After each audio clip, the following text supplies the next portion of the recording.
سمجھیں ہر ایک چیز کو در حقیقت، دے دے الہی وہ نور بصیرت۔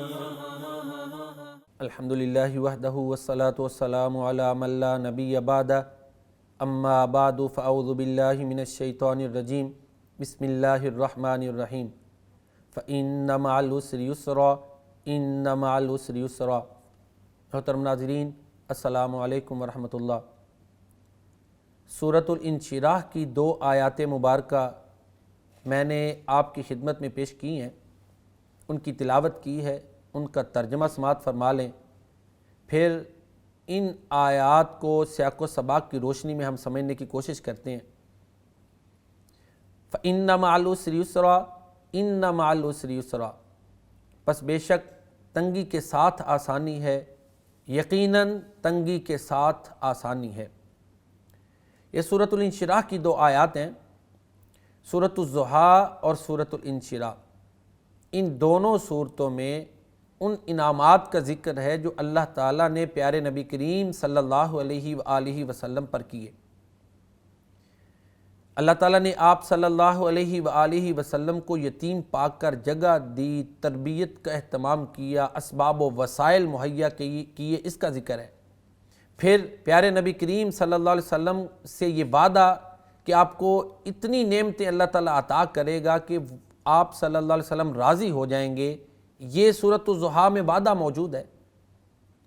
سورۃ الانشراح میں کہ اللہ نے آپ صلی اللہ علیہ وسلم کا ذکر بلند کر دیا ہے، شرح صدر آپ صلی اللہ علیہ وسلم کا کر دیا ہے، آپ صلی اللہ علیہ وسلم سے بوجھ کو اتار دیا ہے، ان انعامات کا ذکر ہے۔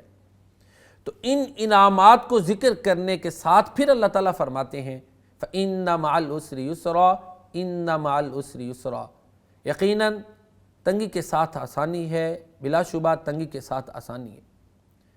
تو ان نعمتوں کے ساتھ ان آیات کو ذکر کرنے کا مقصد یہ ہے کہ جو اعزازات ملتے ہیں وہ بغیر مشقتوں کے نہیں ملتے، آزمائشوں اور تکلیفوں کا سامنا کیے بغیر اعزازات اور تکریمات حاصل نہیں ہوتی۔ اعزازات، انعامات اور تکریمات کے حصول کے لیے یہ ضروری ہے کہ مشکلات کا سامنا کرنا پڑے اور ان سے گزرنا پڑے۔ ان 2 آیتوں میں ایک اور چیز جو بڑی قابل غور ہے وہ یہ ہے کہ مشکلات کے ساتھ ساتھ ہی آسانیاں آتی جاتی ہیں۔ یہ کہنا کہ پہلے مشکلات ہوں گی پھر آسانیاں، یہ جو کانسیپٹ ہے درست نہیں۔ بعض دفعہ ہو سکتا ہے پہلے مشکلات سے گزرے پھر آسانیاں پیدا ہوں، اور بڑے مواقع ایسے ہیں کہ مشکل میں انسان ہوتا ہے، اللہ کی مدد آ جاتی ہے، آسانی ساتھ ہی آ جاتی ہے۔ تو لہٰذا صرف یہ ذہن بنا لینا کہ مشکلات کے بعد آسانیاں ہیں، یہ درست نہیں۔ اور ایک اور چیز خاص کر مسلمان کے لیے جو بڑی قابل غور ہے وہ یہ ہے کہ ایمان اور امتحان یہ لازم و ملزوم ہے۔ جو بھی مسلمان ہے اس کو مشکلات اور امتحانات کا سامنا کرنا پڑتا ہے۔ ہاں، کافر کے لیے ایسا ہے کہ اسے کسی آزمائش کا اور کسی امتحان کا سامنا نہ کرنا پڑے، جس طرح کہ حدیث میں آتا ہے کہ ایک کافر کو اللہ تعالیٰ لائیں گے اور اس کو دوزخ کا ایک چکر لگوائیں گے۔ دوزخ کا چکر لگوانے کے بعد پھر اللہ تعالیٰ اس سے پوچھیں گے کہ بتا تو نے کبھی کوئی راحت دیکھی؟ حالانکہ دنیا کی زندگی میں اس کا یہ عالم ہوگا کہ اسے کبھی سر درد بھی نہیں ہوئی ہوگی، اتنی آرام دہ زندگی اس نے گزاری ہوگی۔ اللہ کے نبی صلی اللہ علیہ وسلم فرماتے ہیں کہ وہ کافر جس نے صرف دوزخ کا بھی ایک چکر لگایا ہوگا یہ کہے گا کہ میں نے کبھی آرام دیکھا ہی نہیں۔ تو اس حدیث سے یہ واضح ہوتا ہے کہ جو کافر لوگ ہیں ان کے لیے تو ہو سکتا ہے کہ ان پر کوئی آزمائش نہ آئے، ان کی زندگی آرام دہ گزرے، لیکن جو بندہ مومن ہے، جو ایماندار ہے، اس کو آزمائش کا سامنا کرنا ہی پڑتا ہے۔ پیارے نبی کریم صلی اللہ علیہ وسلم کا فرمان ہے اشد بلاء الانبیاء ثم الامثل فالامثل، سب سے زیادہ سخت آزمائش نبیوں کی ہوتی ہے، پھر درجہ بدرجہ جیسے جیسے ایمان کم ہوتا جاتا ہے آزمائش کی شدت میں کمی آتی جاتی ہے۔ قرآنی آیات سے یہ مضمون واضح ہوتا ہے۔ اللہ تعالیٰ سورہ بقرہ میں فرماتے ہیں ام حسبتم ان تدخلوا الجنہ ولما یأتکم مثل الذین خلوا من قبلکم مستهم البأساء والضراء وزلزلوا حتى يقول الرسول والذین آمنوا معه متى نصر اللہ الا ان نصر اللہ قریب۔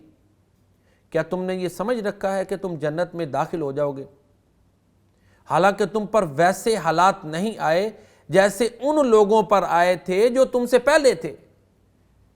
ان پر بدنی، مالی، ہر قسم کی تکلیفیں آئیں اور وہ ہلائے گئے، حتیٰ کہ جو رسول وقت تھا اس نے یہ کہا کہ متی نصر اللہ، اللہ کی مدد کب آئے گی؟ الا ان نصر اللہ قریب، یقیناً اللہ کی مدد قریب ہے۔ سورہ بقرہ کی اس آیت مبارکہ سے واضح معلوم ہوتا ہے کہ آزمائش ایمانداروں کے لیے لازم ہے۔ قرآن کریم میں ایک اور مقام پر اللہ تعالیٰ فرماتے ہیں احسب الناس ان یترکوا ان یقولوا آمنا وہم لا یفتنون، کیا لوگوں نے یہ سمجھ رکھا ہے کہ وہ یہ کہہ دے کہ ہم ایمان لائے اور انہیں چھوڑ دیا جائے گا، ان کی آزمائش نہیں ہوگی؟ وَلَقَدْ فَتَنَّ الَّذِينَ مِن قَبْلِهِمْ، حالانکہ ہم نے ان سے پہلے لوگوں کو آزمایا۔ تو لہٰذا ایمان اور امتحان، ایمان اور مشکلات یہ لازم و ملزوم ہیں۔ اقبال نے بھی انہی آیات کو اپنے الفاظ میں یوں بیان کیا ہے چوں میں گویم مسلمانم بلرزم کہ دانم مشکلات لا الارا، یہ شہادت گہ الفت میں قدم رکھنا ہے، لوگ آسان سمجھتے ہیں مسلمان ہونا۔ ساری گفتگو کا خلاصہ یہ ہے کہ کفار کے لیے تو یہ ممکن ہے کہ ان کی آزمائشیں اور امتحانات نہ ہوں، کیونکہ انہوں نے دنیا کا گھاٹے کا سودا کیا ہوا ہے۔ کیا ہے تو نے متاع غرور کا سودا، فریب سود و زیاں لا الہ الا اللہ۔ لیکن بندہ مومن کو آزمائش سے دوچار ہونا پڑتا ہے۔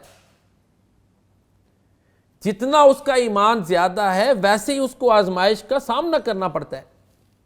پھر ان آزمائشوں کے مقاصد ہیں، ان امتحانات اور مشکلات کے مقاصد ہیں۔ امتحانات کے نتیجے میں اگر ایک بندہ اللہ تعالیٰ کے فیصلوں پہ راضی رہتا ہے تو پھر تو وہ کامیاب ہے، اور اگر وہ گلے شکوے شروع کر دیتا ہے اور دین کے راستے کو چھوڑ دیتا ہے تو وہ ناکام ہو جاتا ہے۔ سورہ حج سورہ نمبر 22 میں اللہ تعالیٰ فرماتے ہیں وَمِنَ النَّاسِ مَن يَعْبُدُ اللَّهَ عَلَى حَرْفٍ فَإِنْ أَصَابَهُ خَيْرٌ اطْمَأَنَّ بِهِ وَإِنْ أَصَابَتْهُ فِتْنَةٌ انقلب عَلَى وَجْهِهِ خَسِرَ الدُّنْيَا وَالْآخِرَةَ ذَلِكَ هُوَ الْخُسْرَانُ الْمُبِينُ۔ کچھ لوگ ایسے ہیں جو کنارے پہ اللہ کی عبادت کرتے ہیں، اگر ان کو خیر بھلائی پہنچتی ہے تو مطمئن ہو جاتے ہیں، اور اگر کوئی فتنہ آتا ہے تو اپنی ایڑیوں پہ واپس پلٹ جاتے ہیں۔ وَإِنْ أَصَابَتْهُ فِتْنَةٌ انقلب عَلَى وَجْهِهِ، اپنے چہرے کے بل واپس لوٹ جاتے ہیں۔ تو ان کے بارے میں اللہ تعالیٰ بڑا سخت فیصلہ سناتے ہیں۔ اللہ فرماتے ہیں خَسِرَ الدُّنْيَا وَالْآخِرَةَ، ان کی دنیا بھی گھاٹے میں ہے، آخرت بھی گھاٹے میں ہے۔ ذَلِكَ هُوَ الْخُسْرَانُ الْمُبِينُ، یہی تو کھلم کھلا گھاٹا ہے۔ سورۃ الحج کی اس آیت مبارکہ سے واضح طور پہ پتہ چلتا ہے کہ جو لوگ آزمائش کے وقت اللہ کی عبادت کو چھوڑ دیتے ہیں، بندگی کو چھوڑ دیتے ہیں، دین سے بغاوت کر دیتے ہیں، وہ گھاٹے میں ہے، وہ ناکام ترین لوگ ہیں۔ اس کے برعکس جو صبر کا مظاہرہ کرتے ہیں تو ان کے بارے میں سورہ بقرہ میں اللہ تعالیٰ فرماتے ہیں وَلَنَبْلُوَنَّكُمْ بِشَيْءٍ مِّنَ الْخَوْفِ وَالْجُوعِ وَنَقْصٍ مِّنَ الْأَمْوَالِ وَالْأَنفُسِ وَالثَّمَرَاتِ وَبَشِّرِ الصَّابِرِينَ الَّذِينَ إِذَا أَصَابَتْهُمْ مُصِيبَةٌ قَالُوا إِنَّا لِلَّهِ وَإِنَّا إِلَيْهِ رَاجِعُونَ أُولَئِكَ عَلَيْهِمْ صَلَوَاتٌ مِّن رَّبِّهِمْ وَرَحْمَةٌ وَأُولَئِكَ هُمُ الْمُهْتَدُونَ۔ اور ہم تمہیں ضرور آزمائیں گے، خوف کے ساتھ، پھلوں کی کمی کے ساتھ، جانوں کے ضیاع یعنی وفات اور شہادت ان کے ساتھ، والثمرات اور پھلوں کی کمی کے ساتھ۔ اس کا ایک معنی یہ بھی ہے کہ جو محنتوں کے نتائج ہیں بعض دفعہ وہ اپنی توقع کے مطابق حاصل نہیں ہوتی، اس کے ساتھ۔ تو ان آزمائشوں کا سامنا کرتے ہوئے جو لوگ صبر کرتے ہیں انہیں اللہ تعالیٰ فرماتے ہیں وَبَشِّرِ الصَّابِرِينَ، ان صبر کرنے والوں کو خوشخبری سنا دو۔ کون سے صبر کرنے والے؟ کہ جب انہیں کوئی مصیبت آتی ہے تو کہتے ہیں بے شک ہم اللہ کی ملکیت ہیں اور یقیناً ہم اسی کی طرف لوٹنے والے ہیں۔ تو پھر ان کے اوپر انعامات کیا ہوتے ہیں؟ اللہ فرماتے ہیں اولئک علیہم صلوات من ربہم ورحمہ، یہ وہ لوگ ہیں کہ جن پر ان کے رب کی رحمتیں اور برکتیں نازل ہوتی ہیں۔ وَأُولَئِكَ هُمُ الْمُهْتَدُونَ، اور یہی لوگ ہدایت یافتہ ہیں۔ جو آزمائش میں صبر کرے گا، دیکھیں کتنے انعامات ہیں، ان پہ اللہ کی رحمتیں ہیں۔ اللہ فرماتے ہیں یہ ہدایت یافتہ ہیں، ان پہ اللہ کی برکات نازل ہوتی ہیں۔ اسی طرح سورہ بقرہ میں آتا ہے کہ جو والصابرین فی البأساء والضراء وحین البأس اولئک الذین صدقوا واولئک هم المتقون، کہ جو لوگ جسمانی آزمائشوں میں، مالی آزمائشوں میں صبر کرتے ہیں اور دین پہ ڈٹے رہتے ہیں، حتیٰ کہ جنگی حالات کا بھی سامنا کرتے ہیں، اولئک الذین صدقوا، اللہ فرماتے ہیں یہ سچے مسلمان ہیں، واولئک هم المتقون، اور یہی تقوی والے ہیں۔ تو آزمائشوں کا ایک مقصد پرکھنا ہے کہ آیا بندے کا رد عمل کیسا ہے۔ آزمائش کے وقت، مشکل کے وقت کیا وہ اللہ کی بندگی کو چھوڑ دیتا ہے؟ اگر چھوڑ دے تو ناکام ہے، اور اگر وہ ثابت قدمی اختیار کرتا ہے تو پھر کہہ لیں کہ اس کے لیے اس کی بلندی درجات کا وہ سبب بنتی ہے۔ وہ مشکل جو ہے، وہ تکلیف، وہ امتحان، وہ آزمائش، اس سے اللہ تعالیٰ اس کے درجوں کو بلند کرتے ہیں۔ موضوع یہ چل رہا ہے کہ امتحان اور ایمان لازم و ملزوم ہے، اور یہ مشکلات، یہ تکالیف، ان کے بڑے مقاصد ہیں۔ ایک مقصد یہ بھی ہے کہ بعض دفعہ انسان کی صلاحیتوں کو اللہ تعالیٰ نکھار دیتے ہیں۔ صبر کرنے والے کا پتہ میدان جنگ میں یہ مشکل میں ہی چلتا ہے، لفظوں سے نہیں پتہ چلتا۔ بہادر کا پتہ میدان جنگ میں چلتا ہے، ایسے لفظوں سے نہیں چلتا۔ صبر کرنے والے کا پتہ جو ہے نا مشکل میں یا حالات جنگ میں، تکالیف میں چلتا ہے کہ وہ کتنا ثابت قدم ہے، کتنا صبر کرنے والا ہے، کتنا بہادر ہے۔ اقبال کا ایک شعر ہے، تندی باد مخالف سے نہ گھبرا اے عقاب، یہ تو چلتی ہے تجھے اونچا اڑانے کے لیے۔ تو بعض دفعہ جو تکلیفیں ہوتی ہیں نا، وہ انسان کی شخصیت کو نکھار دیتی ہیں، اس میں کانفیڈنس پیدا ہوتا ہے، اس کو پتہ چلتا ہے کہ میرا جو اپنا رویہ ہے، میری جو اپنی ذات ہے، میرے اندر جو صلاحیتیں ہیں وہ کس قدر ہیں۔ اور پھر پھر اس کے ساتھ یہ بھی واضح ہوتا ہے کہ جب اللہ کی مدد آتی ہے تو اس کا ایمان اللہ کی ذات پر اور بڑھ جاتا ہے۔ یہ بھی مشکلات کا ایک پہلو ہے۔ مصیبت اور تکلیف میں جب مسلمان بندہ مومن اللہ تعالیٰ کی بارگاہ میں دعا کرتا ہے تو دعا کے نتیجے میں اس کی جب مدد ہوتی ہے تو اس کا ایمان بڑھتا ہے، وہ اپنے موقف پہ اور مضبوط ہو جاتا ہے۔ تو مشکلات کا ایک پہلو یہ بھی ہے کہ بندہ تکلیف میں، مصیبت میں اللہ تعالیٰ کی بارگاہ میں ہاتھ اٹھاتا ہے، اسے دعائیں کرتا ہے، اس کے ساتھ اس کا ربط مضبوط ہوتا ہے، اللہ تعالیٰ کے ساتھ اس کا ربط مضبوط ہوتا ہے۔ جب دعائیں کرتا ہے، اس کی دعا قبول ہوتی ہے تو پھر اپنے نظریے پہ وہ اور ثابت قدم ہو جاتا ہے۔ تو لہذا مشکلات کا ایک پہلو یہ بھی ہے کہ انسان کے اندر یہ نکھار پیدا کرتی ہیں۔ جو مشکلات، آزمائش اور امتحانات کا سامنا نہیں کرتا، اس کو جو ہے نا یہ کیفیت، یہ صلاحیت حاصل نہیں ہوتی۔ اس کو ایک مثال سے سمجھیں، جنگ بدر میں مسلمانوں کا اپنے سے 3 گنا بڑی طاقت کے ساتھ مقابلہ ہوا۔ اب کچھ مسلمانوں کی یہ خواہش تھی کہ وہ جو تجارتی قافلہ تھا اس سے سامنا ہو جائے، لیکن اللہ تعالیٰ کی مشیت یہ تھی کہ وہ جو 3 گنا طاقتور قافلہ یعنی حربی قافلہ ہے اس سے سامنا ہو۔ فائدہ کیا ہوا پھر؟ جب مسلمان جیت گئے، اس مشکل سے دوچار ہوئے، اس کا انہوں نے سامنا کیا، اپنے سے 3 گنا، بلکہ اسباب میں تو کئی گنا وہ زیادہ تھے نا کفار مسلمانوں کے مقابلے میں، تعداد میں تقریباً 3 گنا تھے۔ تو جب مسلمانوں کو فتح ملی تو کتنا کچھ جو ہے نا وہ واضح ہوا، اللہ کی مدد پر یقین ہوا، قرب و جوار میں جو کفار تھے ان پر مسلمانوں کا رعب اللہ تعالیٰ نے طاری کر دیا۔ تو اس طرح آزمائشوں اور تکلیفوں کے ذریعے اللہ تعالیٰ جو ہیں وہ قوموں کو اور افراد کو نکھارتے بھی ہیں. تو یہ ایک ان کا الگ پہلو ہے. پھر اسی طرح مشکلات کا ایک پہلو یہ بھی ہے کہ اس سے اللہ تعالیٰ اپنے بندے کو گناہوں سے پاک کرتے ہیں. حدیث شریف میں آتا ہے، اس کا کچھ حصہ میں نے پہلے بھی بیان کیا ہے. اللہ کے نبی فرماتے ہیں کہ سب سے زیادہ سخت آزمائش نبیوں کی ہوتی ہے. پھر اسی طرح درجہ بدرجہ جس کا ایمان زیادہ ہے اس کی آزمائش زیادہ سخت ہے، جس کا ایمان کم ہے اس کی آزمائش کم ہوتی ہے. پھر اللہ کے نبی فرماتے ہیں کہ بندہ مومن آزمائشوں سے دوچار رہتا ہے، حتیٰ کہ وہ اللہ کی زمین پہ اس طرح پھرتا ہے کہ وہ گناہوں سے پاک ہو جاتا ہے. تو تکلیفوں کا، مصیبتوں کا ایک پہلو یہ بھی ہے کہ اللہ تعالیٰ اپنے بندے کو گناہوں سے پاک کرتے ہیں.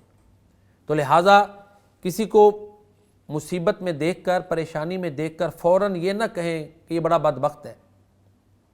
جہاں ایمان ہے وہاں امتحان ہے. تو یہ چند حکمتیں تھیں، یہ مقاصد تھے جو مشکلات کے، امتحانات کے جو ہیں پیش نظر ہوتے ہیں. اللہ تعالیٰ جب اپنے بندے کو مشکلات سے دوچار کرتا ہے تو یہ حکمتیں واضح ہوتی ہیں، یہ مقاصد ہوتے ہیں. ایک تو باتیں اور اسی حوالے سے جو بڑی قابل غور ہیں وہ یہ ہیں، یہ تمنا کرنا، یہ آرزو کرنا کہ زندگی میں امتحان نہ ہو، یہ آرزو ہی غلط ہے. کہ مسلمان ہو، مومن ہو اور اس کی زندگی ایسے گزر جائے امتحانات نہ ہو، یہ ناممکن ہے. مرزا غالب کا شعر ہے، قید حیات و بند غم اصل میں دونوں ایک ہیں، موت سے پہلے آدمی غم سے نجات پائے کیوں. مشکلات آنی ہیں، امتحانات آنے ہیں. مسلمان ہاں یہ اللہ تعالیٰ کی بارگاہ میں دعا کرے کہ ربنا ولا تحملنا ما لا طاقت لنا بھی، اے ہمارے رب جس بوجھ کو اٹھانے کی ہمارے اندر طاقت نہیں ہے وہ ہم سے مت اٹھوانا. یہ دعا کرے کہ ہماری طاقت سے بڑھ کے ہمارے اوپر بوجھ نہ ڈالنا. پھر اس سے ثابت قدمی کی دعا اللہ تعالیٰ سے مانگے. مشکل کو آسان اللہ نے کرنا ہے، یہ دعائیں کرے، اللہم لا سہلا الا ما جعلتہ سہلا، اے اللہ آسان وہی ہے جس کو تو آسان کر دے. تو یہ چیزیں ذہن میں رکھے کہ مدد اللہ نے کرنی ہے، مشکلات کو دور اللہ تعالیٰ نے کرنا ہے. امتحانات میں اگر کامیابی ملنی ہے تو اللہ تعالیٰ کی مدد سے ملنی ہے. مدد اور کوشش دونوں شامل ہوں. اگر یہ ذہن بنا لے کہ بس مادی اسباب انہی کی بنیاد پہ میں نے کامیاب ہونا ہے، یہ اپنی صلاحیتوں کی بنیاد پر کامیاب ہونا ہے، تو یہ سوچ غلط ہے. وہی صحابہ کرام جو جنگ بدر میں فاتح بنے تھے، جب جنگ حنین میں ان کی سوچ بدل گئی، اپنے اسباب پر ان کا اعتماد بڑھ گیا، تو کیا ہوا؟ تھوڑی دیر کے لیے انہیں بہت بڑی مشکل کا سامنا کرنا پڑا، جس کا ذکر سورہ توبہ میں موجود ہے. تو لہذا مشکلات میں اللہ کی بارگاہ سے دعائیں کرتے رہیں، آزمائشوں، امتحانات کی شکل میں اللہ سے مدد مانگیں اور ساتھ عملی طور پر بھی مظاہرہ کریں، کیونکہ دونوں چیزیں لازم و ملزوم ہیں. تو ساری گفتگو کا خلاصہ یہ ہے کہ فَإِنَّ مَعَ الْعُسْرِ يُسْرًا إِنَّ مَعَ الْعُسْرِ يُسْرًا، بے شک تنگی کے ساتھ ہی آسانی ہے، بے شک تنگی کے ساتھ ہی آسانی ہے. یہی اصول فطرت ہے. مٹا دے اپنی ہستی کو گر کچھ مرتبہ چاہے، کہ دانہ خاک میں مل کر گل و گلزار ہوتا ہے. سونا جب بھٹی سے نکلتا ہے پھر کندن بنتا ہے.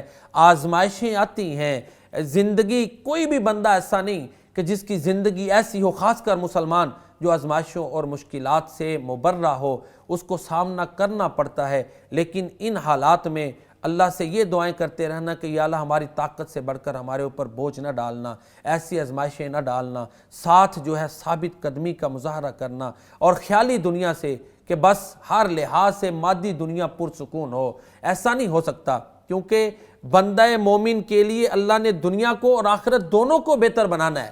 تو اس کے لیے یہ چیزیں لازم ہیں.